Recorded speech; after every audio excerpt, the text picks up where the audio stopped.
हरे कृष्णा। ओम नमः शिवाय।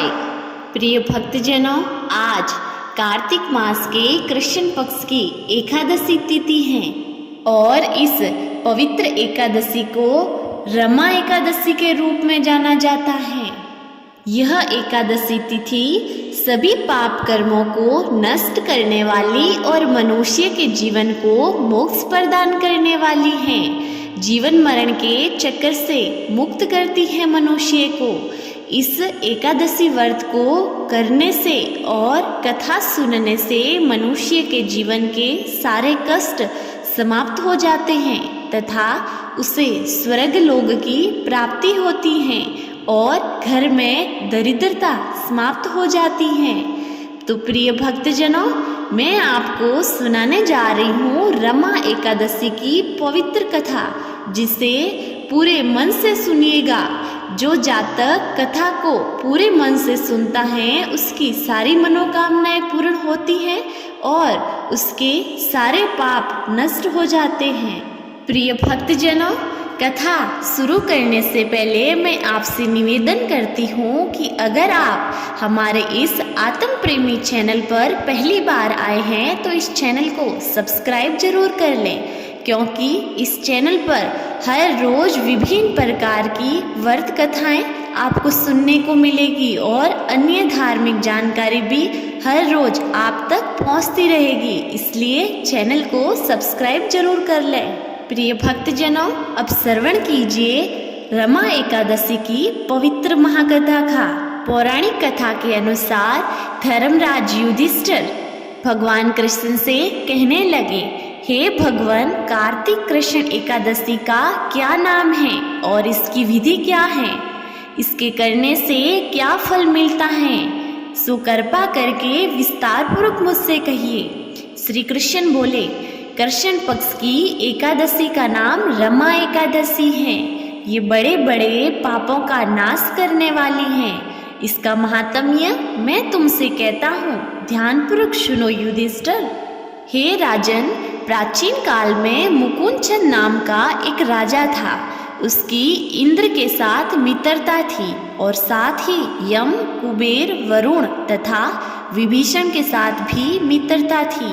यह राजा बड़ा धर्मात्मा, विष्णु भक्त और न्याय के साथ राज करता था। उस राजा के एक कन्या थी जिसका नाम चंद्रभागा था। उस कन्या का विवाह चंद्रसेन के पुत्र शोभन के साथ हुआ। एक समय शोभन स्वसुर के घर आया।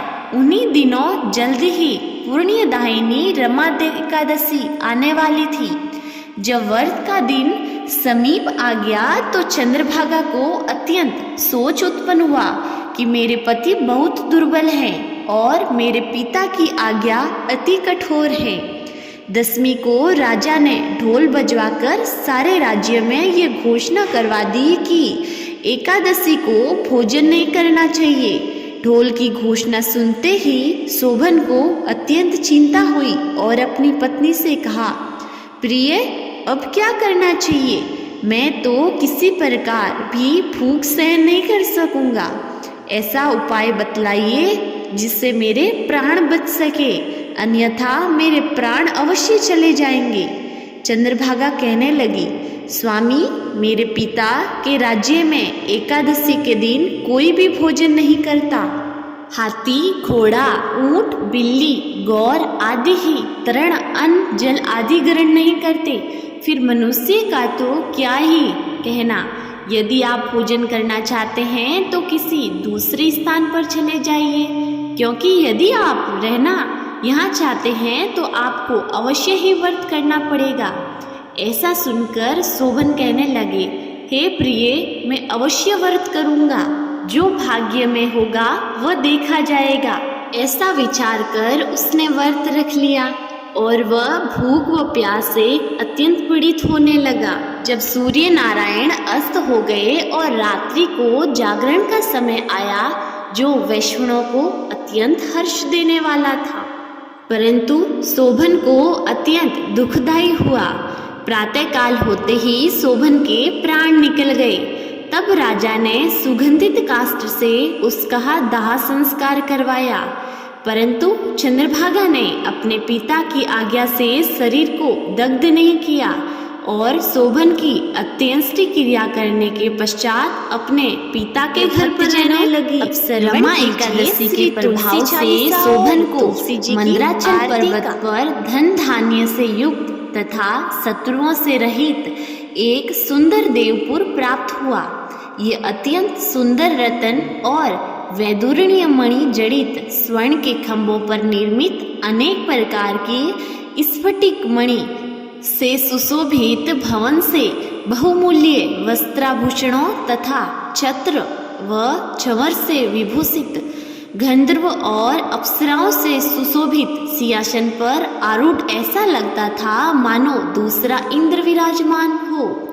एक समय मुचुकुंद के नगर में रहने वाला शर्मा नाम का ब्राह्मण तीर्थ यात्रा करता हुआ घूमता घूमता उधर जा निकला और उसने शोभन को पहचान कर सोचा कि यह तो राजा का जमाई शोभन है और उसके निकट गया।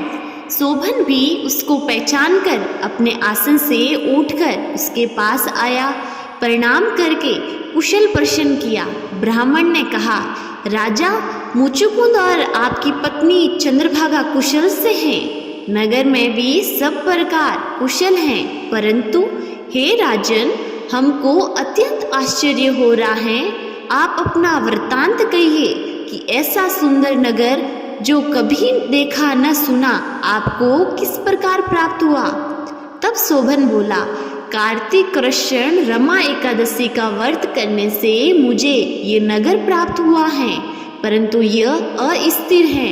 यह स्थिर हो जाए ऐसा उपाय कीजिए। ब्राह्मण कहने लगा, हे राजन, यह स्थिर क्यों नहीं है और कैसे स्थिर हो सकता है, यह आप बताइए, फिर मैं अवश्य वह उपाय करूँगा। मेरी इस बात को आप मिथ्या न समझिए। शोभन कहने लगा, मैंने इस व्रत को श्रद्धा रहित होकर किया है, अतः यह सब कुछ अस्थिर है। यदि आप मुचुकुंद की कन्या चंद्रभागा को यह सब वृत्तांत कहें तो ये स्थिर हो सकता है। ऐसा सुनकर उस श्रेष्ठ ब्राह्मण ने अपने नगर में लौटकर चंद्रभागा से सब वृत्तांत कहा। ब्राह्मण के वचन सुनकर चंद्रभागा बड़ी प्रसन्नता के साथ ब्राह्मण से यह कहा, ये सब बातें आपने प्रत्यक्ष में देखी या स्वप्न की बात कर रहे हैं। ब्राह्मण कहने लगे, हे पुत्री, मैंने महावन में तुम्हारे पति को प्रत्यक्ष देखा है, साथ ही किसी से विजय ना हो ऐसे देवताओं के नगर के समान उनका नगर भी देखा है।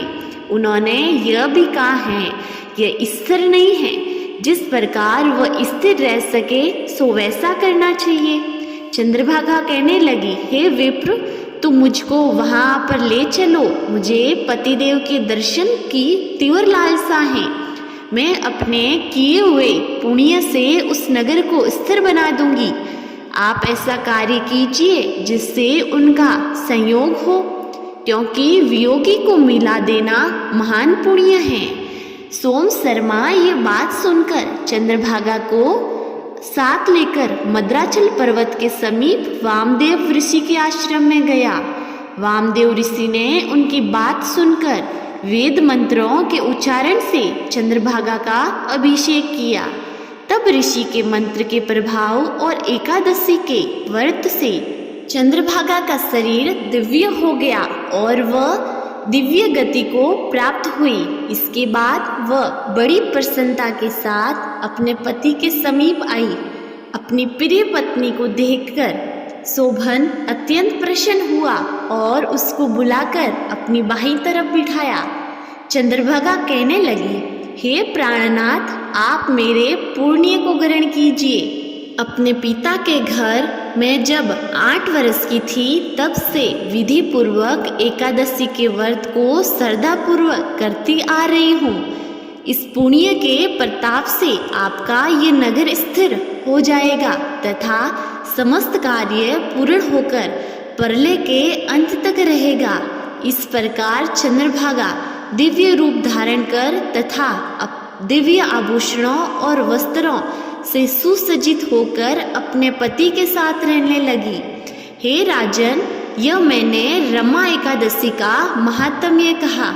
जो मनुष्य इस व्रत को करते हैं उनके ब्रह्म हत्यादि समस्त पाप नष्ट हो जाते हैं। कृष्ण पक्ष और शुक्ल पक्ष दोनों की एकादशी समान है, इसमें कोई भेदभाव नहीं। जो दोनों को पढ़ते या सुनते हैं वे समस्त पापों से छूटकर विष्णु लोक को प्राप्त हो जाते हैं। बोलिए विष्णु भगवान की जय। प्रिय भक्तजनों, ये थी पवित्र और पुण्य रमा एकादशी की महाकथा। मुझे पूरी उम्मीद है आपको बहुत पसंद आई है तो वीडियो को लाइक करें और हाँ, चैनल को सब्सक्राइब करना तो बिल्कुल मत भूलिएगा। मिलते हैं अगली वीडियो में, तब तक के लिए हर हर महादेव।